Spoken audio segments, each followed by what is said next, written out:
Welcome to War Bios, where we delve into the most pivotal conflicts in history, and I'm your host, General Biography. Today, we're going to explore one of the most decisive battles of World War II, the Battle of Kursk, a clash of titans that would change the course of the war on the Eastern Front. This epic struggle, fought in the summer of 1943, was a masterpiece of strategic maneuvering, tactical innovation, and sheer brute force, involving millions of soldiers, thousands of tanks, and unprecedented artillery firepower. The victory marked a significant turning point in the war, as the Germans suffered over 300,000 casualties and lost a substantial portion of their military might on the Eastern Front. The Soviet Union, having weathered the storm, had emerged stronger and more determined than ever.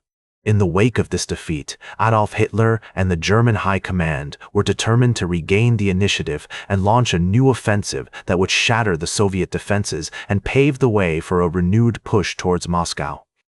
The Germans were convinced that a decisive victory on the Eastern Front would not only restore their prestige, but also provide a much-needed boost to their war effort. As Hitler's generals pored over maps and strategized, they became increasingly fixated on the city of Kursk, a strategic hub in western Russia that controlled access to the Soviet heartland. Meanwhile, the Soviet leadership, led by Joseph Stalin and General Georgy Zhukov, was busy analyzing the lessons of Stalingrad and preparing for the inevitable German counterattack. The Soviets had been studying the German tactics and were aware of their enemy's penchant for bold armored thrusts deep into enemy territory. As a result, they began to develop a comprehensive defense strategy, one that would ultimately prove decisive in the Battle of Kursk.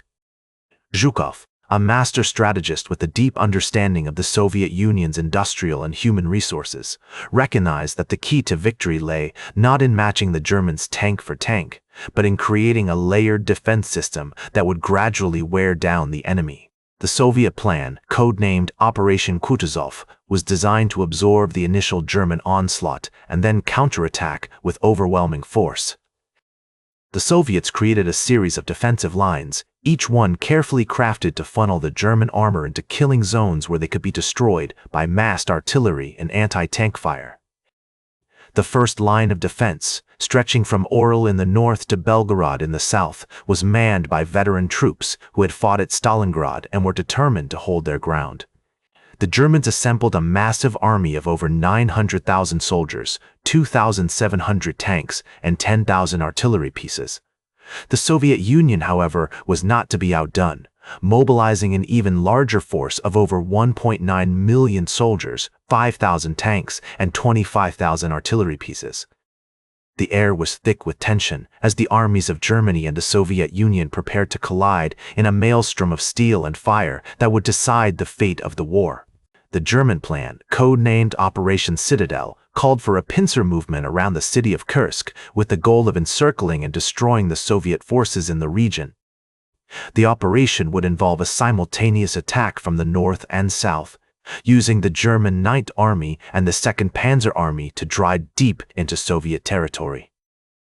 However, the Soviets had anticipated this move and had carefully prepared a series of defensive lines designed to funnel the German armor into killing zones where they could be destroyed by massed artillery and anti-tank fire.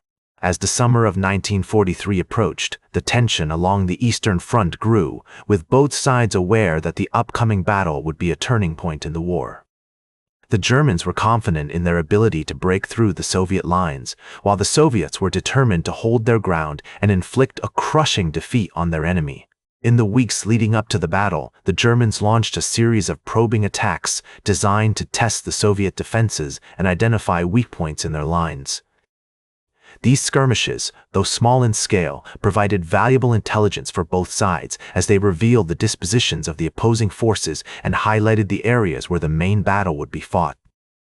The Soviets, meanwhile, continued to reinforce their defenses, pouring troops and equipment into the region and preparing for the impending German onslaught. As the summer solstice approached, casting a golden glow over the rolling hills and vast steppes of Russia, the German High Command finalized its plans for Operation Citadel, the most ambitious military operation of the war.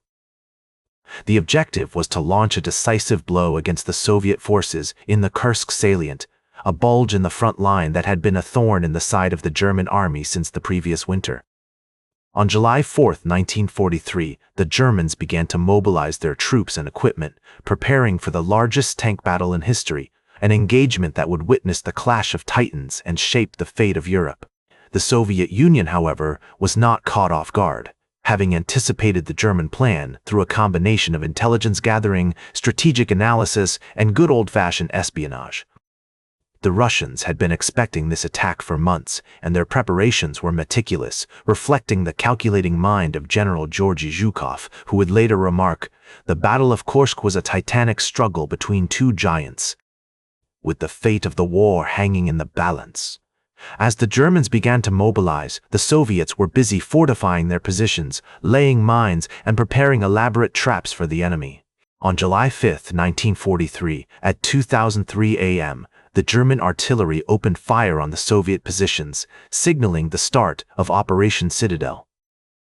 The initial barrage was intense, with over 10,000 artillery pieces firing simultaneously along a 300-kilometer front, creating a cacophony of sound that shook the very foundations of the earth. The Soviet troops, however, had been well prepared and were largely sheltered in underground bunkers and trenches, which helped to minimize casualties as they waited for the inevitable infantry assault. As the German infantry and armor began to advance, they were met with fierce resistance from the Soviet defenders, who had carefully planned their defensive lines to funnel the enemy into killing zones. The landscape itself became a deadly ally for the Soviets, with rolling hills, dense forests, and treacherous ravines providing cover for snipers, machine gun nests, and anti-tank guns. Every inch of ground was contested, every meter of terrain defended with ferocity, as if the very fate of Russia hung in the balance. One of the most critical areas of contention was the village of Prokhorovka, a small rural settlement that would become synonymous with armored warfare. On July 12, 1943, the German 2nd Panzer Army launched a massive armored thrust against the Soviet positions near Prokhorovka, an attack that would go down in history as one of the most infamous battles in the annals of tank warfare. Over 1,000 tanks clashed in a maelstrom of fire and steel, with the Soviet T-34s and KB-1 spacing off against the German Tigers and Panthers. The battle raged on for hours, with both sides suffering heavy losses as the sun beat down relentlessly upon the carnage. The air was thick with smoke, the ground shaking beneath the treads of the tanks as they maneuvered for position. The sound of gunfire, screams, and explosions filled the air, creating a symphony of chaos that seemed to have no end. As the battle reached its climax, the landscape itself began to change, with smoldering wreckage, charred trees, and the detritus of war littering the ground. As the Battle of Kursk entered its second week, the Soviet Union began to launch counterattacks against the German flanks, seeking to exploit the weaknesses in the enemy's lines. On July 12, 1943, the Soviet 5th Guards Tank Army launched a massive armored thrust against the German 2nd Panzer Army, catching them off guard and inflicting heavy losses. The Germans, however, refused to yield, and the battle continued to rage on with unabated ferocity. As General Zhukov would later remark, the Battle of Kursk was not just a battle, it was a test of wills, a clash of ideologies, and a struggle for the very soul of Europe. The Soviet Union had committed its entire industrial and human resources to the defense of the Kursk salient, and the Germans had gambled everything on a decisive victory. As the battle entered its final phase, it became clear that only one side could emerge victorious, and the consequences of defeat would be catastrophic. The German high command, however, remained confident in their ability to break through the Soviet lines, despite the heavy losses they had suffered thus far. On July 13, 1943, Hitler himself intervened in the battle, ordering the German Ninth Army to launch a final, desperate assault against the Soviet positions near the village of Okhovatka.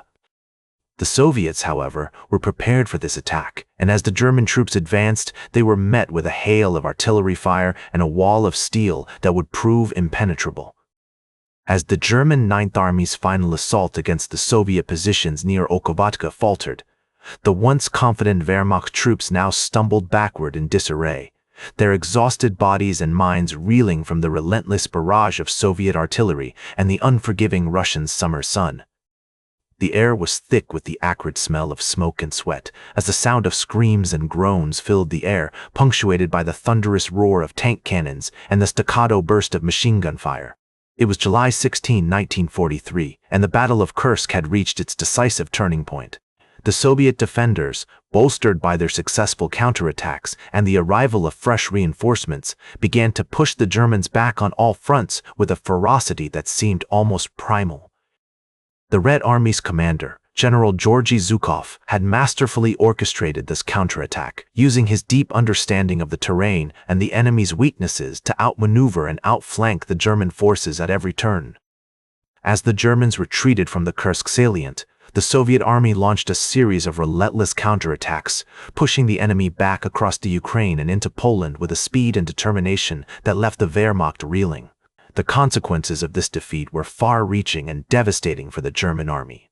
They had lost over 500,000 men, including many of their most experienced and highly trained soldiers, whose bodies now lay scattered across the battle-scarred landscape like autumn leaves. The Soviet Union, on the other hand, had suffered heavily as well, with estimates suggesting that they lost between 700,000 to 1 million men, their faces etched in the minds of their comrades forever. However, the Soviets had successfully defended their territory and had gained a crucial strategic initiative that would propel them forward for the remainder of the war, like a mighty juggernaut rolling across the steppes. As the Germans retreated from the Kursk salient, they left behind a trail of destruction and despair, their abandoned tanks and artillery pieces standing as grim monuments to their defeat. The Soviet army, on the other hand, was buoyed by its victory, its morale soaring like an eagle on the wing.